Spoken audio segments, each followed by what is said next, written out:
ফুসছে গভীর নিম্নচাপ, ফের বৃষ্টি শুরু হবে দক্ষিণবঙ্গে। কোন কোন জেলায় তোলপাড়, কী জানালো আবহাওয়া দপ্তর?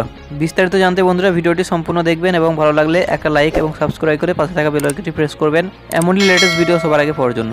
তো দুদিন হলো বৃষ্টি বিরক্তি করেনি দক্ষিণবঙ্গের মানুষকে। হাড় কাঁপানো শীত না পড়লেও শীতের আমেজ দক্ষিণবঙ্গে, তবে আবহাওয়ার মুড কোনো ঠিক নেই, এই ভালো তো এই খারাপ। আপাতত ভেজা স্যাঁতসেঁতে পরিবেশ থেকে রেহাই পেয়ে সাধারণ মানুষ, তবে এরই মধ্যে ফের একবার বৃষ্টির সম্ভাবনার কথা জানালো আবহাওয়া দপ্তর। এর আবহাওয়া দপ্তর বড় ঘোল বদলের ইঙ্গিত। আবহাওয়া দপ্তর সূত্রের খবর, সাইক্লোনিক সার্কুলেশন এবং পশ্চিমী ঝঞ্ঝারে ফের একবার শীত বৃষ্টির জোড়া দাপট চলবে। মঙ্গলবার থেকে ফের আবহাওয়া বদলের পূর্বাভাস দিয়েছে আবহাওয়া অফিস। দক্ষিণবঙ্গের বেশ কিছু জেলায় বৃষ্টিতে ভিজবে। ঘূর্ণাবর্তন বিস্তৃত রয়েছে বাংলাদেশ ও তার সংলগ্ন এলাকা সমুদ্র থেকে 1.5 কিমি থেকে 3.1 কিমি পর্যন্ত। পশ্চিম রাজস্থান ও তার সংলগ্ন এলাকা ঘূর্ণাবর্তন রয়েছে।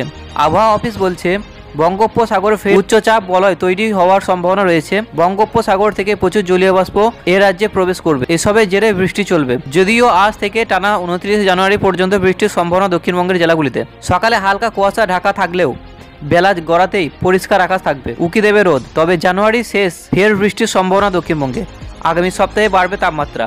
বৃহস্পতি ও শুক্র দক্ষিণবঙ্গের উপকূল ও সংলগ্ন জেলাগুলিতে হালকা বৃষ্টির সম্ভাবনা তৈরি হয়েছে। ওদিকে 26 থেকে 28 জানুয়ারির মধ্যে দার্জিলিংয়ে বৃষ্টি হতে পারে।